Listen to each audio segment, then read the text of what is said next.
Bande de fils de chiens, donnez ce que vous avez et sortez-nous de là. Le pire, c'est que moi, je n'ai aucune haine en moi envers quiconque. C'est ça qui est fou, quoi. Aucune. La vie, elle est précieuse pour nous-mêmes et pour les autres.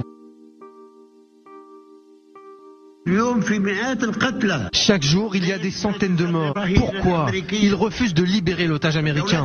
Bande de fils de chiens, donnez ce que vous avez et sortez-nous de là. Ne donnez pas à Israël des raisons de continuer. Ne leur servez pas d'excuses.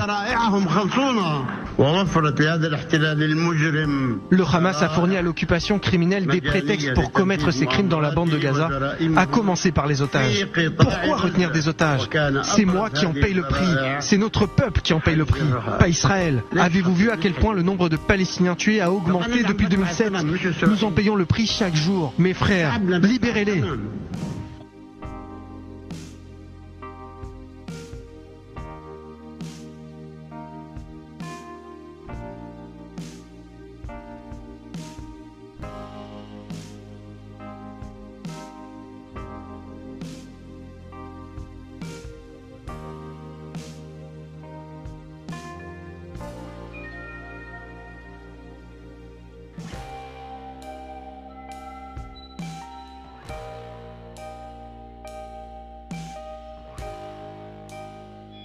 Dans quelle ont mis nos dirigeants là? Quelle inconscience d'avoir créé les conditions d'affrontement. Ils seront jugés au tribunal de l'histoire, hein, ceux qui ont créé ça. Comme si la crise économique suffisait pas, quoi. Faut rajouter en plus les conflits communautaires, interethniques, religieux. Je vous dis sincèrement, je suis profondément triste de voir ça. Triste. C'est triste, triste, triste. Et quand je dis triste, c'est triste pour tout le monde, hein. Le pire, c'est que moi, je n'ai aucune haine en moi envers quiconque. C'est ça qui est fou, quoi. Aucune. J'ai même plutôt beaucoup d'empathie et même d'amour vis-à-vis des gens. Mais franchement, est-ce qu'il est raciste de dire que son pays change trop violemment, trop radicalement? Hein, est-ce que c'est raciste?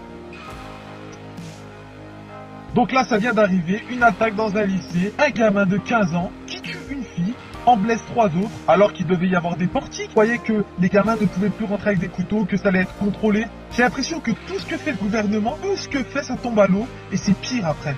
Et il faut aussi se réveiller sur l'état psychologique de nos gamins, non? À chaque fois qu'on met des trucs en place, qu'on anticipe un peu, on se dit qu'il y a un problème avec les couteaux, avec les jeunes, avec la violence. À chaque fois, en fait, qu'on met des mesures, elles servent à rien. Et comme d'habitude, ça va être la droite contre la gauche. Est-ce que c'était un arabe? Est-ce que c'était un noir? Un blanc? Moi, je crois que surtout que nos jeunes, psychologiquement, ça va plus du tout. Je crois qu'on a oublié de leur apprendre la notion de la vie, que la vie elle est précieuse pour nous-mêmes, pour les autres, et que lorsqu'on s'embrouille, lorsque ça va pas bien, on peut pas sortir un couteau comme ça, tuer quelqu'un parce que il nous a énervé, parce que on est très en colère. Comment ils vont faire les parents aujourd'hui? Ils amènent leurs enfants au lycée, ils les retrouvent plus parce qu'ils se sont fait tuer. C'est ça la vie. C'est cette vie-là qu'on veut en France. Cette histoire-là, elle aurait jamais dû arriver si les portiques, si les contrôles étaient faits correctement.